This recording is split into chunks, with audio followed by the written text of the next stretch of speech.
Black metal, the evilest noise created, coming straight out of the cold, harsh woods of Europe. A conduit of pure pessimism that would craft a distinct and visually shocking, bold aesthetic. But where did it all really come from? This is the history of corpse paint.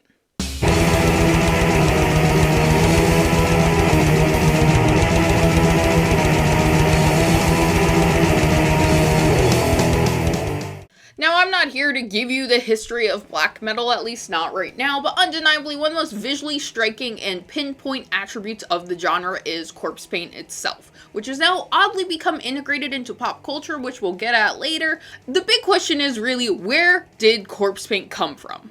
Now, musical performers wearing strikingly bold black and white face paint is nothing new, even before TikTok's favorite black metal band, which we will absolutely be getting into, but it actually all starts with the origins of shock rock, the genre itself, with Screaming Jay Hawkins, who's best known for his track, I Put a Spell on You. He was the first one to start this genre of shocking noise and sounds into songs, pairing it with just as shocking visuals for the time, carrying around skulls coming out of coffins, creating this spooky aesthetic that hadn't been in the forefront of pop culture before.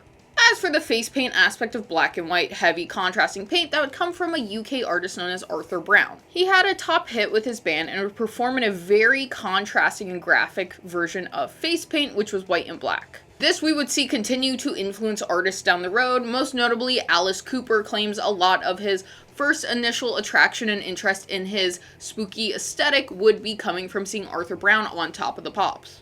And of course, around the same time period, we have to touch on Kiss Paint and Gene Simmons, who will swear up and down to you he probably invented breathing along with painting your face black and white, which we obviously know technically he didn't. But even with these big, large-name theatrical artists, all of this does come back to traditional theater. The visuals of macabre and exaggerated face paint takes its roots establishing Grand Guignol, a Paris theater company that performed in the early 20th century and focused on naturalistic horror performances.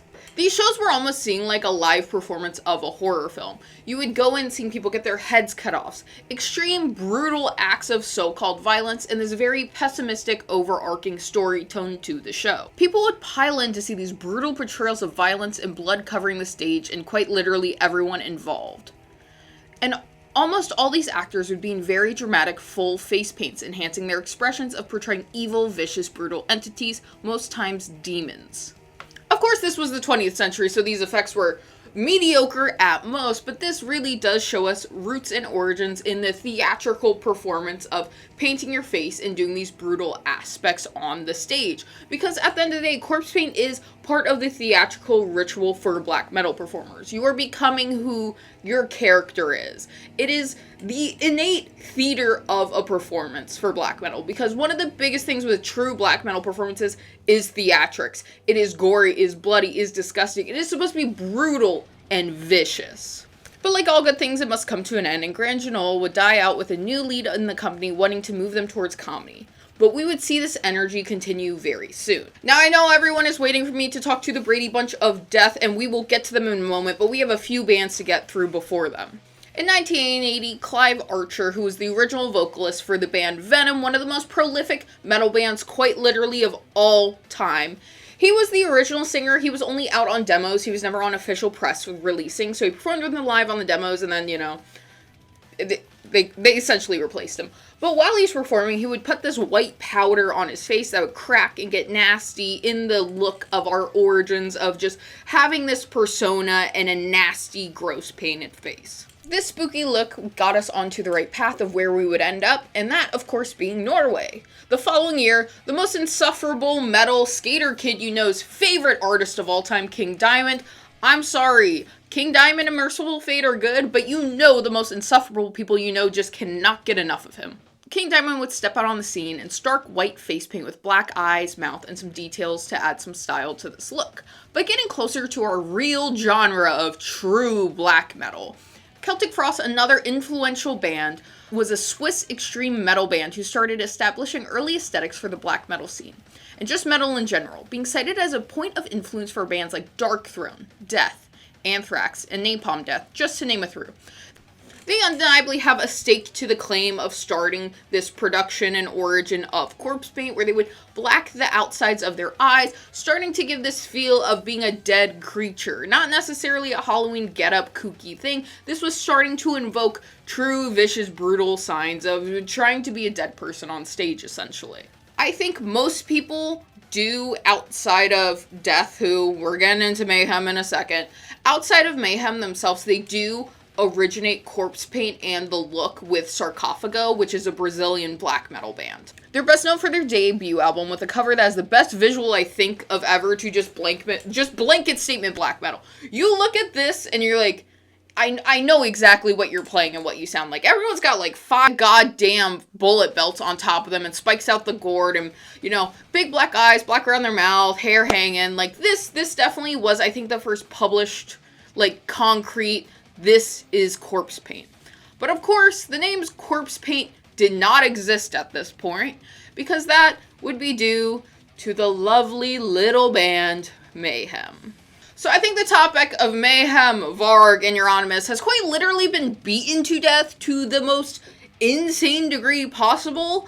So I'm going to give you a quick rundown, and of course we're going to be focusing a lot more just on Pell and Death himself. We don't need to talk about Euronymous and Varg, like, killing each other. I know Varg didn't get killed, okay? Like, I'm a Jewish woman. No, it doesn't matter how accurate I am with black metal, you're all going to say I'm not right anyway, so yeah. From 1988 to 1991, the frontman of Mayhem was dead. His namesake was no joke. He had a morbid, unhealthy obsession with death, stemming from when he was a child, that he had his spleen ruptured by a severe beating from school bullies, where at the hospital he was declared dead for a few moments before the doctors were able to bring him back.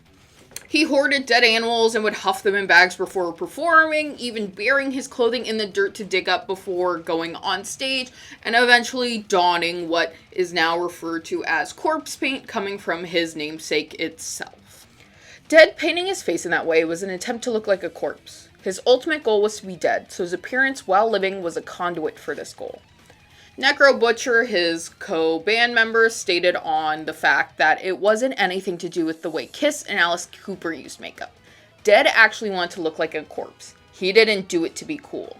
Eventually, Dead would carry out his ultimate goal of taking life, and this led to his so-called best friend, Euronymous, taking a picture of him post-mortem and putting it on the next album cover for Mayhem. Along with this, although we really say Dead is the one that originally started corpse paint and all of this, as I stated, we had all these other examples of people wearing it. Euronymous was recorded on live playing as early as 1985, actually donning the exact same painted look. So it is a little debated on, you know, did Euronymous inspire him? Were they already doing stuff? But again, as I mentioned, Sarcophago, Celtic Frosting, people were already painting these faces like this. But the name corpse paint itself does get credited, as it honestly probably should, to Dead. To this day, he carries the association of the creation and notoriety with him, still being noticed as one of the largest figures in black metal history, and most likely always will be. This led to the absolute total spread of corpse paint and black metal as a whole, with legendary bands like Darkthrone and Immortal soon following suit and painting their faces on stage similarly. By the 90s, though, they denounced the usage of it, citing that it had been overused and lost its original meaning, with poser bands and poser fans using it. And one of the biggest things with black metal bands and black metal fans is that everybody's a poser.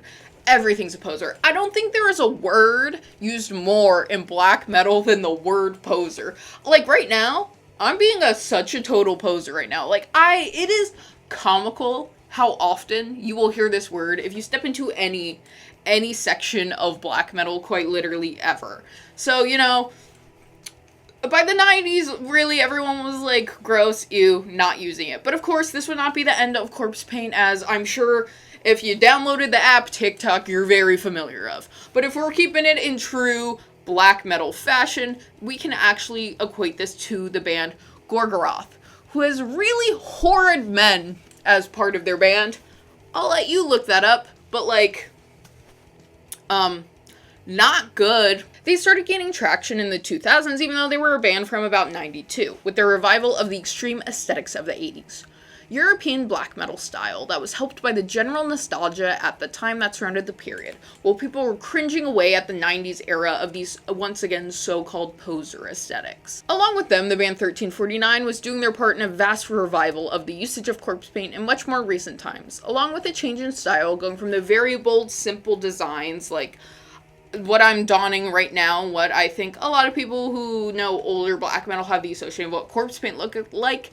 And in this modern day, it's kind of, as most things, evolved and advanced, and most people nowadays do the really veiny look, which, again, emotes the original true origins of corpse paint, in my opinion, of this whole looking like a corpse. I personally have not put on, like, old school corpse paint since I was in a black metal band, which, let's see if I can find a horrifying picture of that.